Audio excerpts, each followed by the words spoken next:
Hi guys, Robbie K back again with another video review, and the first one in quite a while. Based on the reviews and the feedback I got, videos were actually recommended as well as a writing review. So I'll of course do my best to make this as concise as possible. Welcome to another one. If you're new to the channel, we break it down into kind of three components. A quick and dirty trailer review. We then go over just a quick review. If you want a little more details, you stick around for the last part of it, and then we'll kind of summarize everything to finish it up. Welcome to the channel. Again, thank you very much for checking in, and today we're going to talk about none other than an early premiere screening of, you guessed it, The Secret Life of Pets 2. I'm not going to lie, I was surprised that after how well the first one ended, although there was content, I expected it to become more of a television series, not really a full-blown sequel. But, of course, Illumination Studios, famous for Despicable Me, as well as the first Secret Life of Pets and the Dr. Seuss remakes, are more than happy to bring us a new component in the chapter of Max and the gang. So what's in store? Well, in this early screening of about 2 weeks, I'm going to give you kind of the scoop. So let's get started. In regards to how the trailer goes, in case you haven't seen it, Max, our hero from the first one, is now used to having his buddy Duke beside him. The rest of the pets have sort of adapted to where the ending of the first one came in, but in return, they're looking for something potentially new to happen. In this case, it's the form of a kid.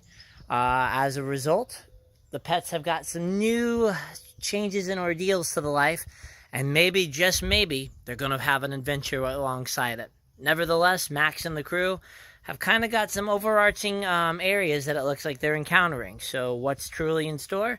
I don't want to reveal too much because, again, that would be spoilers, and I don't like to do those in my reviews. So let's go ahead and hit in with none other than the quick and dirty review. Truth be told, I actually really enjoyed this movie much more than I anticipated, and the sequel, believe it or not, might have been better for me in this one. Now, while the first one is about the pet love and really kind of showing that ordeal in terms of some acceptance and things like that, and while that certainly got its heartwarming moments, I think this one just had a lot better pacing overall. It was more entertaining, had better jokes, and really balanced the number of characters to which I wasn't expecting. It used new kind of themes and gags, but yet maintained the old chemistry, and that's what was really fun about it. It's cute, it's innocent, the pacing again just works so much better with it, and it almost feels more of an action film, an adventure at some points, instead of just a straight up kids comedy. It's by having this sort of balancing component, I think Illumination Studios also managed to do some touchy-feely components as well, adding that emotional gimmick without it becoming the full-fledged effect. And in doing this, I think what ended up happening was it sort of leaves you feeling both emotionally fulfilled but not bogged down by it. Anyways, overall, the movie was better in terms of my case than the first one, and I think both kids and audience members that are older and kids at heart are going to be able to enjoy this as well. So that's kind of where the quick review comes in. Now, in regards to what my scores are, animated, adventure, comedy, family is probably where all the categories are going to go if I haven't looked at IMDb yet. And I'm going to say that it's probably an 8 in its category, maybe an 8.5 if we're going more towards the generous component. In terms of a movie overall, well, we're looking at probably around about a 7.5 and 8. And that's just coming more so off of, it's a good movie, but it doesn't quite have all this other originality stuff, which if you stick around for my detailed review, you'll get more of what I mean. But as a result, it's still a fun tale, and we've got some more stuff to talk about. But again, if this is where I leave you, thanks again for checking out. I really do appreciate it. And instead, we'll kind of leave you there with hopefully a like and a subscribe. But if you're looking for a few more details, then stick around, because here we go. In terms of the more detailed reviews, I like to do the likes first and then the dislikes after, or more so just areas of improvement that I think the movie could have come from. So as a result, where do we kind of start? Well, in the likes, we're going to talk about the voice acting. Both old and new reprise their roles very well, bringing in that same attitude and familiarity, and honestly, very good reflections of how I think these pets would have if they were in human form. Patton Oswalt takes up the mantle of Max quite well. You've got Tiffany Haddish bringing her usual sass with a dog that kind of not only looks like her in terms of how I would picture her do, but also just has that beautiful sort of matching gimmick with it. And then you've also got essentially Kevin Hart, who plays Captain Snowball, and I gotta say, his new evolution goes very well with the component that they've decided to take the little bunny on. I myself thoroughly enjoyed just how they brought the attitude and the energy and just the full dynamic into it. And I think it works again because it brings those characters to life, and most don't realize how the voice acting does. Now, in terms of it, you're going to hear again, in terms of some other likes, the animation is fine. It's great. It's not the most realistic looking animation, but it's fun. It's colorful. It's the same type of world Illumination is very famous for in terms of their very sort of character-like design to their human characters, while each of the pets also sort of have some extreme component that works with it. It's fluid, it's dynamic, not choppy. You can definitely tell they put the animation computer time into it. So, you can breathe a sigh of relief there. Certainly, while those are both very strong points in Suits, they're also essentially, while the other stuff that comes into effect is also, one of the other components that I would have loved to start talking about too, happens to do with, again, the storytelling. Now, in the first one, the storytelling was more of a pet's perspective on trying to adapt to some of the components of life.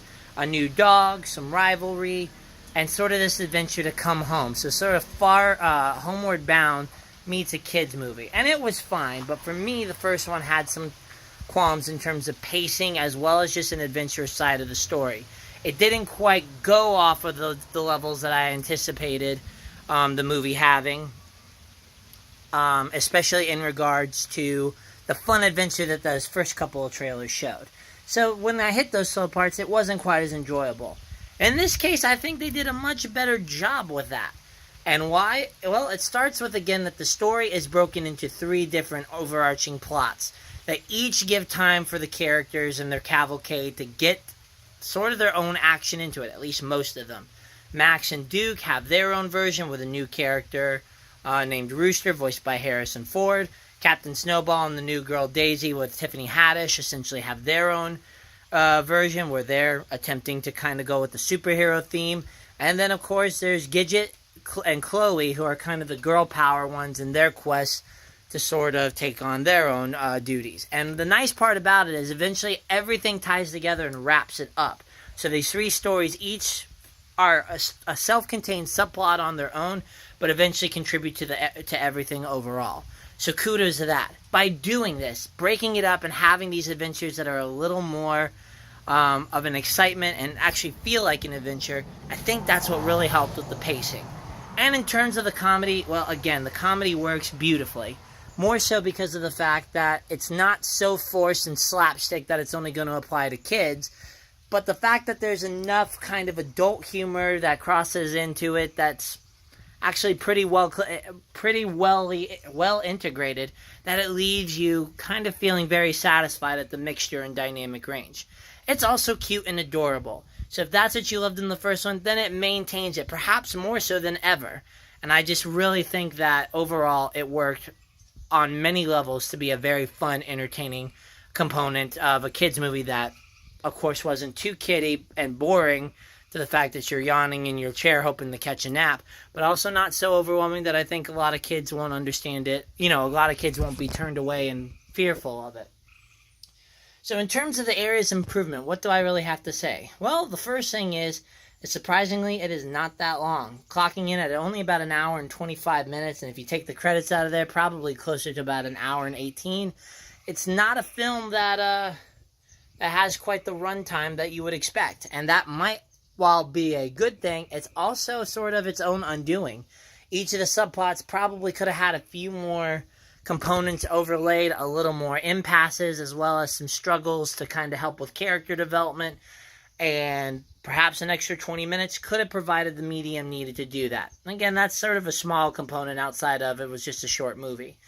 The second thing that really kind of comes into it is, and this is again hard to do when you have the studio budgets that come with it, but the fact that it's not so much a Disney movie, thinking outside the box, breaking it, and getting those grander adventures, I think is something that may also limit some people to going because, again, why go to the movie theaters if it's not going to be the big budget enterprise that Disney is? I think in regards to that, that's where you sort of